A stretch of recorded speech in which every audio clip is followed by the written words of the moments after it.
योग दर्शन कक्षा में आप सभी का स्वागत है।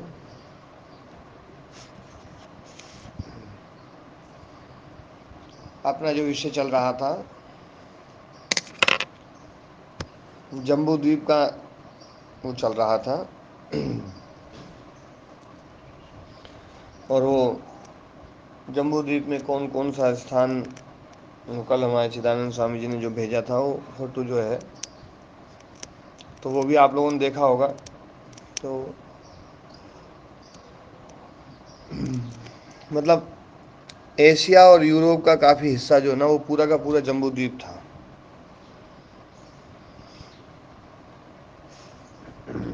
स्वामी जी उसमें निषद तीन तीन जगह पे है। हम्म। अच्छा, निशा 3 जगह है। हाँ जी। हम्म।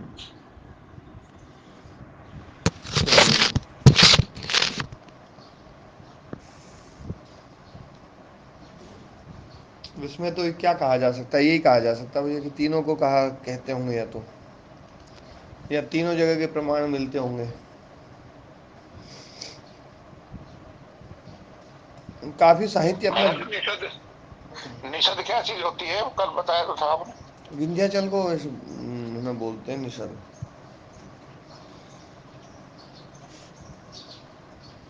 पर यहाँ पर वो निषद वो विंध्याचल नहीं है। ये निषद तो उधर भूटान वर्मा, उधर उससे भी आगे जो है ना, उस प्रदेश को बताया गया है निषद।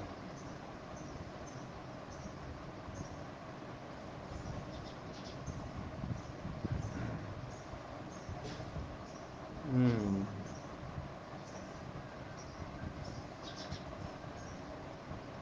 ठीक है स्वामी जी। जी। तो सुमेरु के प्राचीन ना, पूर्व भाग में भद्राश्व माल्यवत सीम ना, भद्राश्व देश है। माल्यवत सीमानः, माल्यवत सीमा, माल्यवान सीमा है जिसकी, ऐसा प्रतीचि में पश्चिम में जो है केतुमाला गंधमादन सीमानः, मध्य वर्षम इलावृतम, और मध्य में जो है ना, जो स्थान है वो इलावृत नाम का स्थान है। तदेतद योजन शत साहस्रम सुमेरो दिशि दिशि तद अर्धेन व्यूढ़म। तो ये 1-1 लाख योजन जो है सुमेरु पर्वत के चारों ओर जो है ना, चारों दिशाओं में गोलाकार में व्यवस्थित है। तदर्थेन व्यूढ़म, उसके चारों तरफ भी मतलब व्यूहित है। स खलोयम शतसाहस्र आयाम, शतसाहस्र आयामो जम्बूद्वीप। तो 1 लाख आयाम वाला ये जम्बूद्वीप है। ततो द्विगुणेन लवणोदधिना वलयाकृतिना वेष्टितः, और उसके बाद उससे दुगुना जो है ये समुद्र, जो नमकीन पानी से युक्त जो है गोलाकार समुद्र है। ततश्च द्विगुणा द्विगुणा शाक कुश क्रौंच शालमल गोमेद पुष्कर द्वीपा। इसमें शाक द्वीप नहीं आया, क्यों जी चिदानंद स्वामी जी? जी गुरुदेव, इसमें वो दिया नहीं था। अब हाँ। इतने जी, तो ये हो सकता है इस रहा हो इसमें कोई। हम्म। तो शाक कुश क्रौंच शालमल गोमेद और पुष्कर द्वीप है। सप्त समुद्राश्च, 7 समुद्र हैं। सरसव राशि कल्पा, सरसों की राशि के समान। सविचित्र शैलावतंसा, जो विचित्र पत्थर रूपी आभूषणों से युक्त हैं। इक्षुरस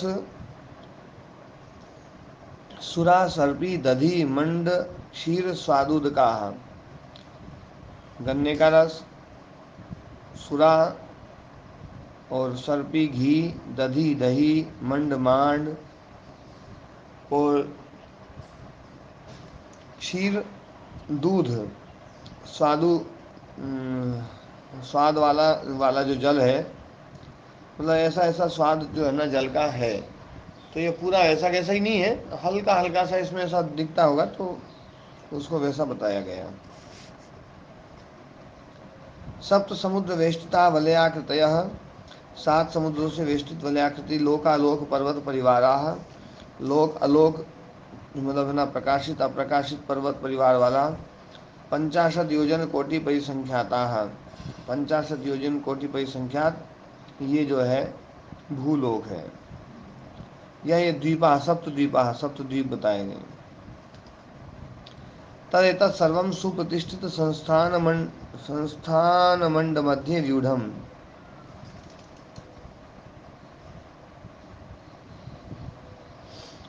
तो ये सब जो है सुप्रतिष्ठित संस्थान, जो अच्छी प्रकार से प्रतिष्ठित संस्थान, मतलब जो स्ट्रक्चर मंड मध्य ना, जो ना अंडाकार जो स्ट्रक्चर है उसके मध्य में सुप्रतिष्ठित है, व्यूढ़म।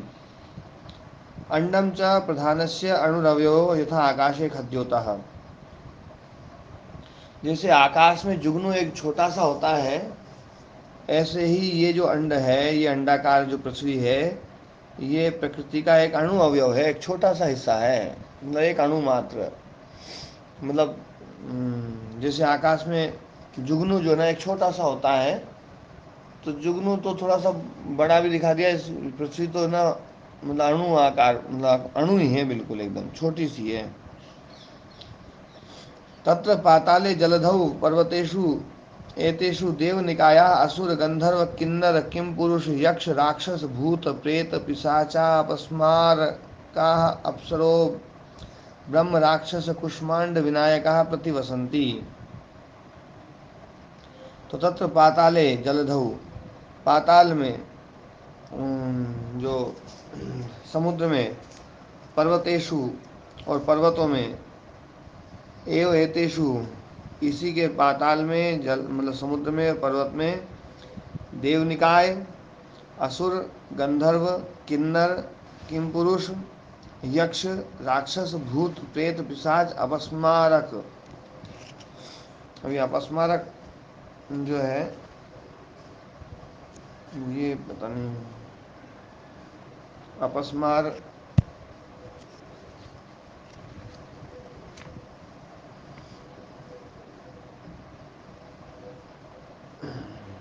फिर है अप्सरस, अप्सराएं, ब्रह्म राक्षस कुष्मांड और विनायक। तो ये है ना प्रतिवसंती रहते हैं। अलग अलग योनियों के बारे में बताया है कि अलग अलग योनियां रहती हैं। सर्वेषु द्वीपेषु पुण्यात्मानः देव मनुष्याः त्रिदशानाम उद्यान भूमि। सभी द्वीपों में पुण्यात्मा जो देव मनुष्य हैं, सारे द्वीपों में पुण्यात्मा जो देव मनुष्य हैं, सुमेरु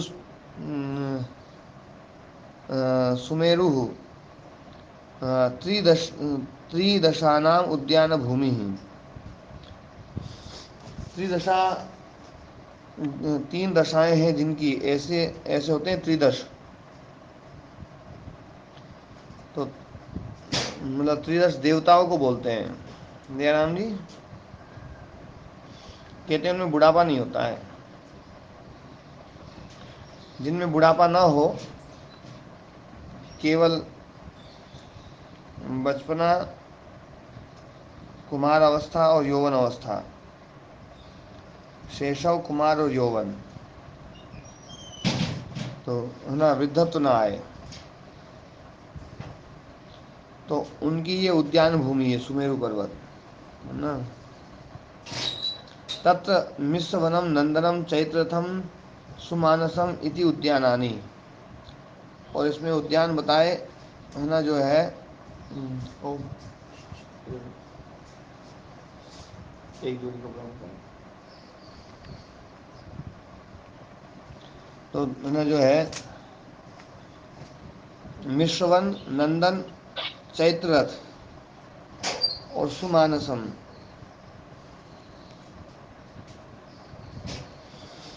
इति उद्यानानि, ये उद्यान है।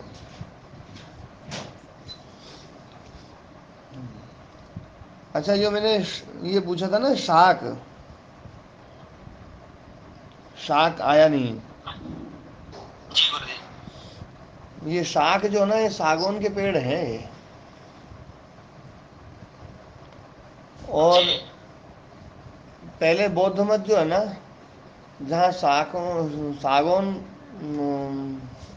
पेड़ जो ना वो बहुल जहाँ पर था, मतलब जहाँ सागौन पेड़ की बहुलता थी, वहाँ पर ही ज़्यादा प्रचलित हुआ। इसलिए ये बौद्ध मत जो है ना, शाक्य कुल जो है ना, बुद्ध का जो कुल है वो शाक्य कुल कहलाया। वो शाक्य कुल भी इसी शाक के कारण से ही है। नहीं तो बुद्ध जो ना इक्ष्वाकु वंश में हुए हैं वैसे।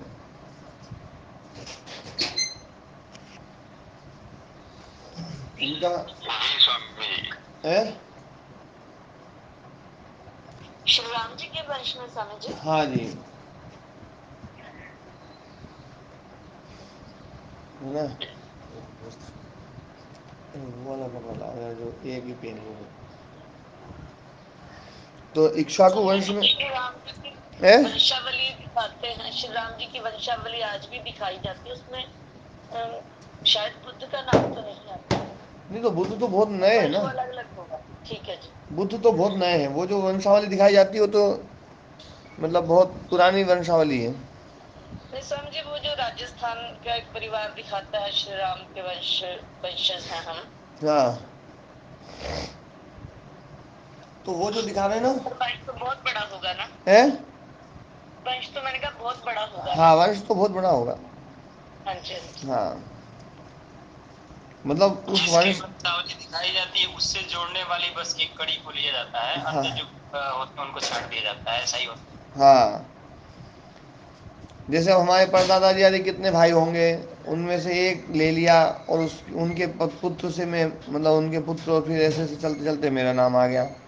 लेकिन उनके जो भाई थे उनकी वंशावली कहाँ गई? मेरे दादाजी के भाई, उनकी वंशावली, परदादा जी के भाई, फिर परदादा जी के पिताजी के भाई, फिर उनके पिताजी के भाई, फिर उनके पिताजी के भाई, आदि सब जो ना वो भी तो वंशावली में होंगे। है। हाँ जी समझी। है ना। हाँ जी। हाँ, अब राम जी के पुत्रों की बात आती है ना। लव और कुश फिर आगे बढ़ गए। भरत जी के पुत्र थे, लक्ष्मण जी के रहे होंगे, शत्रुघ्न के रहे होंगे, उनकी वंशावली। हम्म। जी। तो ये,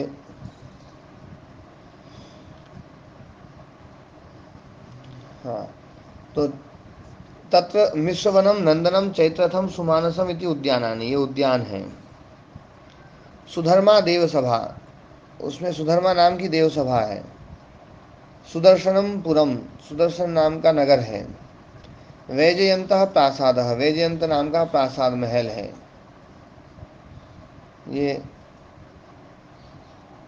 ये वर्णन किया। अब ये यहाँ तक तो जो है ना इन्होंने भूलोक बता दिया। अब ग्रह नक्षत्र तारकासु, तारकास्तु ध्रुवे निबद्धा, वायु विक्षेप नियमेन उपलक्षित प्रचारा, सुमेरो उपरि उपरि सन्निविष्टा विपरिवर्तन्ते। ग्रह नक्षत्र तारका है जो है वो ध्रुवे निबद्धा, ध्रुव के साथ में निबद्ध हैं। क्योंकि सूर्य भी ध्रुव के साथ निबद्ध हैं। तो सूर्य और सूर्य के साथ जैसे बहुत सारे ग्रह हैं, बहुत सारे मतलब तारे हैं जो ध्रुव के साथ में निबद्ध हैं। तो ध्रुवे निबद्धा, वायु विक्षेप नियमेन, वायु विक्षेप के नियम से, कि गति जो ना वो वायु का एक विशेष गुण है। तो वो जो है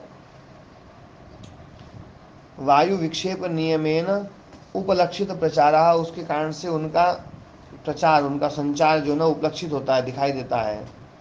सुमेरो उपरि उपरि सन्निविष्टा,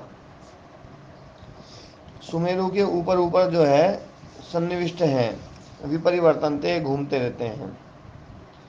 माहेंद्र निवासिना षट देव निकाया, तो ये भुआ लोग बता दिया, आप स्वर लोग बता रहे हैं। महेंद्र निवासी न स्वर लोग जो है षट देव निकाया, 6 देव निकाया है। त्रिदशा अग्निस्वाता याम्या तुषिता अपरिनिर्मित वशवर्तिन परिनिर्मित वशवर्तिनश्चैति। ये 6 प्रकार के की देव योनियां स्वरलोक में हैं, है ना। अब ये जो स्वरलोक है तो बहुत ऊपर है ये तो ध्रुव तारा जो है उससे, मतलब ये समझ लो कि ध्रुव तारे का जो क्षेत्र है उससे भी बहुत मतलब दूर है। अब ध्रुव तारा इतनी दूर है तो ये तो मतलब बड़ा विस्तार हो गया। तो ये 6 त्रिदशा अग्निस्वाता याम्या तुषिता अपरिनिर्मित वशवर्तिना परिनिर्मित वशवर्तिनश्चेति। ये 6 प्रकार के देव निकाय हैं, देव योनियां हैं। सर्वे संकल्प सिद्धा, संकल्प सिद्ध जो है, अणिमाद्य ऐश्वर्योपन्ना, अणिमादि ऐश्वर्य से युक्त हैं। कल्पायुषः, एक कल्प आयु है इनकी, एक कल्प आयु। महाराज जी, हाँ महाराज जी, ये जो कर्म फल व्यवस्था है ये धरती पर रहने वाले मनुष्य की लगती है क्या? ये उन योनियों में भी कर्म किए जाते हैं या खाली वहाँ भोग ही भोग है? वहाँ तो भोग योनियां है वो तो। वहाँ कर्म लागू नहीं होते, कर्म नहीं कर पाते हो? हाँ कर्म जो है ना, कर्म योनि नहीं बस है तो वहाँ तो भोग, मिलता ही मिलता है। बस मिलता ही मिलता है, भोगते रहो बस। अच्छा अच्छा, कर्म लागू नहीं होंगे? ना। ये तो खाली धरती वालों पे ही लागू है। हाँ जैसी वह जैसी हमारी जैसी धरती है बस उन पे लागू रहेगा सब जगह। धरती नहीं है, मनुष्य योनि में लागू होगा बस, अपने जैसे मनुष्य कहीं भी हो। अपने जैसे मनुष्य योनि कहीं भी हो तो वहाँ हम्म। मनुष्य योनि तो संभव है नहीं, तो फिर अपने बारे में ही विचार किया जाएगा। नहीं वहाँ पर मनुष्य योनि हो सकती हो। अच्छा, वहाँ मनुष्य योनि हो सकती है अपनी अब जैसी? पता नहीं तो अपन क्या इसमें वो करें। हाँ ठीक बात है महाराज जी, अपन क्या हाँ कर सकते, अपनी कल्पना ही नहीं जाएगी वहाँ। हाँ। पर बाकी हाँ देखो एक देव बस। योनि है जिसकी आयु जो ना एक कल्प तक है। हाँ बस वो इतना समझना है कि वहाँ तो खाली मिलना ही मिलना है, वहाँ भोग वो कर्म नहीं है। हम्म। बढ़ा नहीं सकते कुछ भी चीज को, घटे ही घटेगा। घटेगा। मेरे- मेरा पूछने का यही तात्पर्य था कि वहाँ कुछ नहीं बढ़ा सकते। इसलिए वहाँ जाने की वहाँ इच्छा जो है ना वो मूर्ख आदमी हाँ करेगा। हाँ घटे तुम्हारे दिन ने जल्दी जल्दी बढ़ाएगा, अपना केवल लोहा लगाने चलो ना, और हाँ तब जल्दी जल्दी पढ़ा रहा हूँ देखो। अब है इतना बड़ा हाँ बड़ा, अब क्या करें, पर जो है व्यास मुनि जी ने हाँ। दिखा दी। स्वामी जी, जी। स्वामी जी, मेरा ये प्रश्न है कि जो मुक्ति में जो लोग जाते हैं हाँ जी। उन सब का टाइम फिक्स होता है कितने पीरियड तक रहेंगे, या अपने अपने कर्मों के हिसाब से मुक्ति में डिफरेंस होता है? देखो मुक्ति वाली जो बात है ना वो तो है ना, उसमें तो टाइम फिक्स वाली बात ही नहीं है। ये जो योनिया है ना इनमें सब में टाइम फिक्स है। तो मुक्ति में जो जाते हैं सब एक ही बराबर मुक्ति का समय व्यतीत करते हैं? हाँ मुक्ति का जो समय है ना, मुक्ति के समय की जो कल्पना है वो बड़ी थोड़ी सी वो है। आप शायद पाठ में देर से जुड़े हैं ना, नहीं नहीं, शुरू मैं से। 6 बज के नहीं नहीं देर छह से, बज अला के आज नहीं, मतलब जब शुरू से हाँ, पाठ पहला पाठ। कल मैं देर से जुड़ा था, कोई काम से मैं व्यस्त था। नहीं कल की बात नहीं, जो पहला पाठ पढ़ाया था तब से जुड़ रहे हैं या बीच में जुड़े हैं? नहीं, जैसे शुरुआत लगभग थोड़ी बाद से जुड़ा था मैं। तो ये चर्चा तो काफी बार आ चुकी है कि मुक्ति से आएगा आदमी या नहीं आएगा। थोड़ा सा इसको नक्शल में बता दें थोड़ा, ताकि हम्म। आइडिया हो जाए। हाँ मुक्ति जो है ना, मुक्ति में तो चित्त समाप्त हो गया, अब मुक्ति तो मुक्त है बस, है ना। बाकी ये जो योनियां है ना, इन योनियों में जो है व्यक्ति जाकर के आता है, और इन योनियों की सबकी काल सीमा बताई गई है ना। किसी की 1 कल्प आयु है, किसी की उससे दुगनी है, 2 कल्प आयु है, किसी की 4 कल्प आयु है, और किसी की 1000 कल्प आयु है, और सबसे अंतिम आयु जो ना वो 72,000 कल्प, 31 नील 10 खरब 40 अरब साल है। सबसे बड़ी आयु वो महासर्ग है, उसी को महासर्ग कहा गया है। जी। मुक्ति से बाप। तो आगे अपन इसमें चलते हैं। तो है ना, त्रिदशा अग्निस्वाता,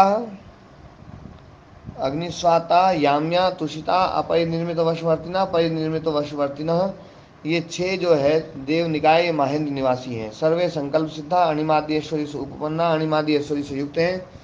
कल्पायुषः, एक कल्पायु है। वृंदारकाः, वृंदारक हैं, देव हैं। काम भोगिनः, कामना के अनुसार भोग प्राप्त करने वाले हैं। औपपादिक देहाः, मतलब देह को, मतलब औपपादिक उत्पन्न करते हैं, जैसा देह चाहते हैं वैसी देह मिल जाती है। उत्तमानुकूलाभिसरोभिकृत परिवारः, उत्तम अनुकूल अप्सराओं के द्वारा परिवार कृत परिवारः, परिवार बढ़ाने वाले हैं। ये ना स्वरलोक है। अब महलोक, महति लोके प्राजापत्य पंच विधो देव निकायाः, देव निकाय 5 प्रकार का जो ना वहाँ पर देव निकाय है। कुमुदाः, ऋभवः, प्रतर्दनाः, अंजनाभाः, प्रचिताभाः इति एते महाभूतवशिनः ध्याना आहारा कल्प सहस्त्रायुषः।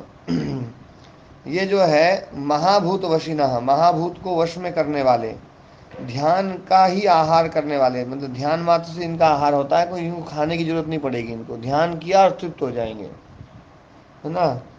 कल्प सहस्त्रायुषा, 1000 कल्प आयु वाले जो है ना, ये जो है महलोक में, महलोक है मतलब चौथा लोक, तो 1000 आयु वाले। उसके बाद में अब 3 लोग बचे, वो 3 लोग जो है ना ब्रह्मलोक हैं। उन ब्रह्मलोक में सबसे पहले जनलोक है, फिर तपलोक है और सत्यलोक है। तो प्रथमे ब्रह्मणो जनलोके, ब्रह्म का जो पहला जो जनलोक है, चतुर्विधो देव निकाया, 4 प्रकार के देव निकाय हैं। ब्रह्म पुरोहिता, ब्रह्म कायिका, ब्रह्म महाकायिका, अमरा इति, मतलब ब्रह्म पुरोहित, ब्रह्म कायिक, ब्रह्म महाकायिक और अमर इति एते भूतेन्द्रिय वशिनो द्विगुण द्विगुणोत्तरायुषः। ये भूतेन्द्रिय वश, भूत और इंद्रियों को वश में करने वाले, वो वहाँ तो पहले भूतों को वश में करने वाले थे, ये भूत और इंद्रिय दोनों को वश में करने वाले हैं। और द्विगुणों द्विगुणोत्तरायुषः, एक से आगे जो है ना उनकी दुगनी दुगनी आयु है, ऐसे हैं। द्वितीय तपसी लोके, दूसरे जो तपस लोक है उसमें त्रिविधो देव निकाया है ना, 3 प्रकार के देव निकाय हैं। आभास्वरा, महाभास्वरा, सत्य महाभास्वरा इति, ये 3 प्रकार के देव निकाय हैं। एते भूतेन्द्रिय प्रकृति वशिनः द्विगुण द्विगुण उत्तरायुषः, ये भी जो है ना भूत, इंद्रिय और प्रकृति को वश में करने वाले, मतलब ये जो है अपना जो मन के साथ में अहंकार आदि को भी वश में करने वाले हैं, ऐसे जो है ये दूसरे लोक में है, मतलब तपल लोक में है ना, तपोलोक है ये। और इनका नाम है आभास्वर, महाभास्वर, सत्य महाभास्वर। और तृतीय ब्रह्मण सत्यलोक है, और तीसरा जो ब्रह्मण सत्यलोक है उसमें 4 देव निकाया, 4 प्रकार के देव निकाय हैं। अच्युता, शुद्ध निवासा, सत्यभा, संज्ञा संजिनश्चेति। तो अच्युता, शुद्ध निवासा, सत्याभा और संज्ञा संजिनश्च, ये जो है 4 प्रकार के हैं, ये सबसे ऊपर वाले हैं। और ये जो है ना इनकी आयु जो है ना महासर्ग आयु है। और ये जो है ये 4 प्रकार के हैं। अपनी संप्रज्ञात समाधि 4 प्रकार की है, उसमें जो है हाँ जी, वितर्क, विचार, आनंद और अस्मिता। तो जिन्होंने वितर्क समाधि को बिल्कुल सिद्ध करके वितर्क समाधि का जो है ना वो भोग ले रहे हैं, वो है अच्युताः। विचार समाधि का जो भोग ले रहे हैं वो शुद्ध निवासा। और आनंद रूप जो समाधि है उसका भोग लेने वाले सत्याभा। और अस्मिता रूप संप्रज्ञात समाधि का भोग लेने वाले वो संज्ञा संजिनश्चेति। ये हाँ जी, मैं पूछ रहा था वो इसमें पूरा हो गया महाराज, इन समाधियों से प्राप्त होती हैं सारी ये। हाँ ये सब समाधियों से, ये सब योग की सिद्धियों से ही है सब, है ना, योग की सिद्धियों से ही सब ये है। देवता भी ऐसे ही बनते हैं, और देवताओं से ऊपर वाली कैटेगरी वाले भी, मतलब देवताओं में भी कई कैटेगरियां हैं। देवताओं में कई कैटेगरियां, तो ऐसे कई कैटेगरी वाले हैं वो ये। तो आप बता ही रहे हो महाराज जी, वो तो बता ही रहे हो आप। हाँ जी। और अलग अलग आयु वाले, पर ये जो ना, इनकी आयु जो है ये 72,000 कल्प वाले हैं ये। और ते अकृत भवन न्यासाह, है ना, जो है ये किसी मकान में इनको रहने की जरूरत नहीं है, बिना किए हुए मकान में रहेंगे, स्वप्रतिष्ठा और अपने। महाराज जी, हाँ और जी। महाराज जी एक छोटा सा और पूछूंगा। हाँ जी। तो ये देवता योनि में जो चले गए, औरों को भी कुछ दे सकते हैं या नहीं दे सकते? है, औरों को भी कुछ दे सकते हैं? अब ये तो पता नहीं जी। अपना वर्णन नहीं आया को कितने भी। है। कोई हाँ। औरों की कोई कुछ मदद कर सकते हो ये देवता? हाँ, तो ये जो है ना, अब करते हो पता नहीं, जैसे गाय दूसरे को दूध दे सकती है, वैसे ये तो दे ही सकते होंगे कुछ तो। महाराज जी उसके देता है, हाँ। सोचने को विषय तो है। हाँ, सोचने हाँ। को विषय तो है। हम्म। अब उनकी जब तो करेंगे महाराज। तो ये जो है ना, ये जो ये बताए हैं अकृत भवन न्यासा, ये अकृत भवन न्यास है, मतलब जो है मतलब इनको भवन की जरूरत नहीं है, किसी उसकी जरूरत नहीं है स्थान की, या किसी वहाँ रह मतलब है ना, किसी मकान की या किसी उसकी जरूरत नहीं है, महल की या कोई उसकी। ये तो जहाँ रहते हैं ना वहाँ एकदम इतना गजब रहता होगा मामला, अब बिना जो है अकृत भवन न्यासा स्वप्रतिष्ठा, अपने में प्रतिष्ठ हैं, ऊपरी ऊपर स्थित, ऊपरी ऊपरी स्थिता, ऊपरी ऊपर स्थित है, सबसे ऊपर स्थित है ये, मतलब ये जो है जो समाधि की जो सबसे ऊंची अवस्था है, उस अवस्था की सिद्धियां हैं ये। और प्रधान वशिना, प्रधान को वश में करने वाले, यावत स्वर्गायुषा, एक महास्वर्ग, जो स्वर्ग जो बोलते हैं उतनी आयु, मतलब 72,000 जो कल्प है उतनी आयु वाले हैं ये। पर चूंकि ये सब जो है, ये जितने भी भोग हैं ये सब अम, अपने कर्म के कारण से है, और समाधि के संप्रज्ञात समाधि का फल है, तो ये फल निश्चित है ये, है ना, ऐसा नहीं है कि मतलब ये फल अनंत हो, ऐसा नहीं है ये शांत है, क्योंकि शांत कर्म का फल है तो शांति ही है, ये तर्क यहाँ लगता है। महाराज जी अनंत कर्म का फल अनंत होता है, ये कैसे करें हम? शांत का कर्म तो तो शांत हो अनंत, गया। कर्म तो अनंत होगा ही नहीं ना। कर्म अनंत होता नहीं है। हाँ। हाँ, इस कर्म को ही खत्म कर दें। कर्म खत्म हो सकता है, कर्म अनंत नहीं हो सकता। हाँ, कर्म को खत्म क्योंकि कर क्रिया दें। क्रिया क्रिया जिसमें होगी वो अनंत कैसे हो जाएगा? वो तो खत्म ही होना हाँ। पड़ेगा। तो ये जो है ये सबसे ऊपर हैं, और इसमें इनको किसी प्रकार का दुख नहीं है वैसे, बढ़िया जो है ना आराम से रहते हैं, और ये विचरण भी करते हैं अपने संकल्प से। ये सारी बातें जो घटना जो है ना बताती है ना, जो मुक्ति की बात, ये इनमें सब में घटित होती है। अब यहाँ पर देखो महर्षि पतंजलि ऋषि ने स्वयं बता दिया है। हाँ जी माता जी, है ना, अभी कोई बहुत जरूरी बात नहीं हो तो आगे पढ़ूंगा मैं। हाँ जी, पर मैंने ये पढ़ा था गुरुदेव एक जगह, जो योगी लोग होते हैं, वे जो पृथ्वी पर योगी होते हैं, उनको दर्शन करने देने के लिए आते हैं ये लोग। ठीक है माता जी। पढ़ा था मैंने। तो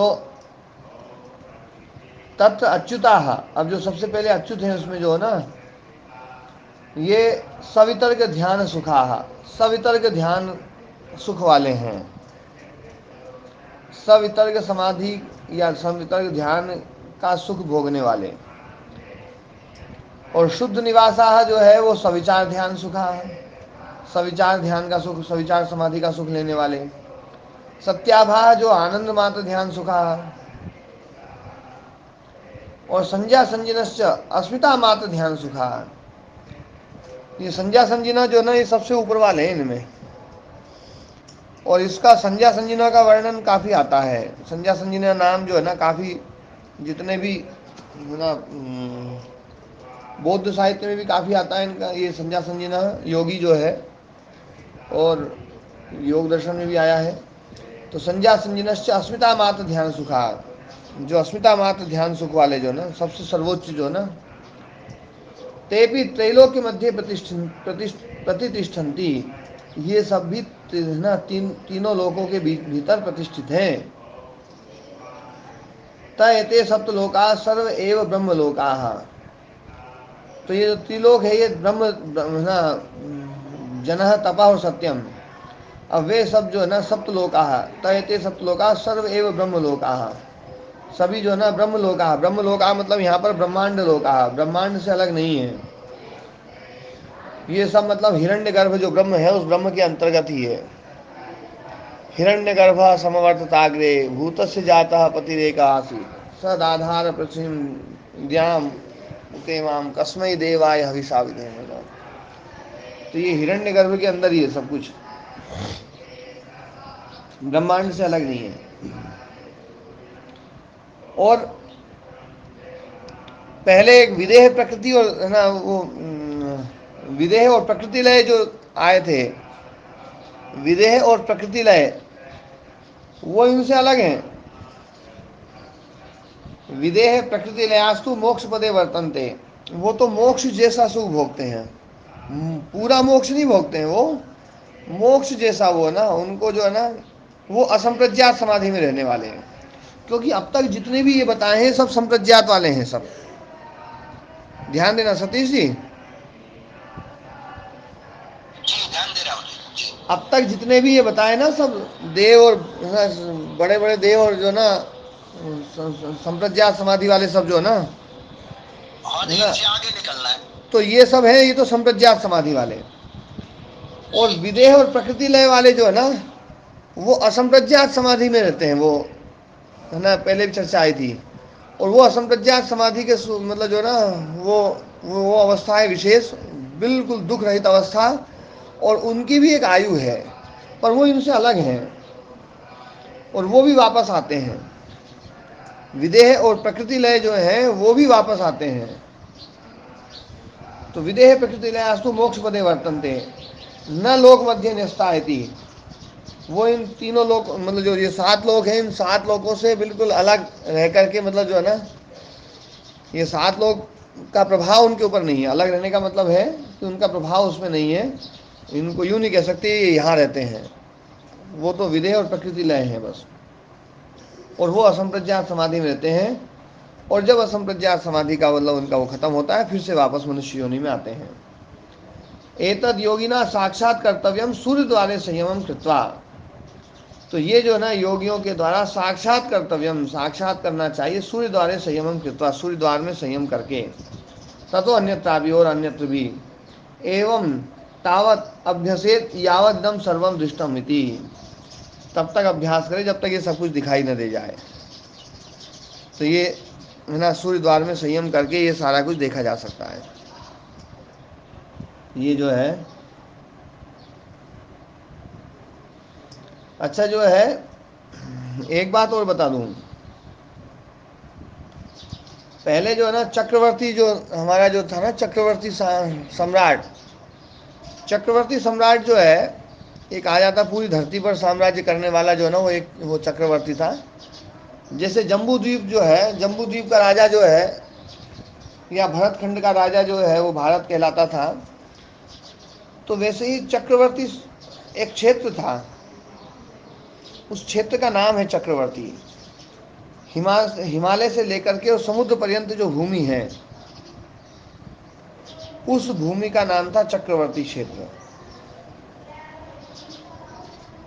तो ये जो चक्रवर्ती क्षेत्र था, इस क्षेत्र का जो राजा होता था वो चक्रवर्ती सम्राट कहलाता था।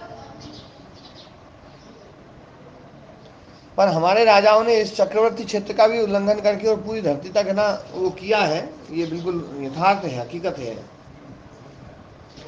7 द्वीपों में जो है ना जाकर के और अपनी विजय पताकाएं फहराई है, लेकिन चक्रवर्ती क्षेत्र इतना ही है।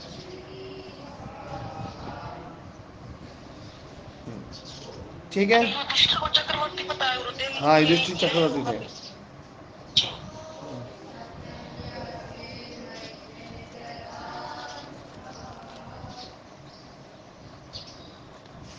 तो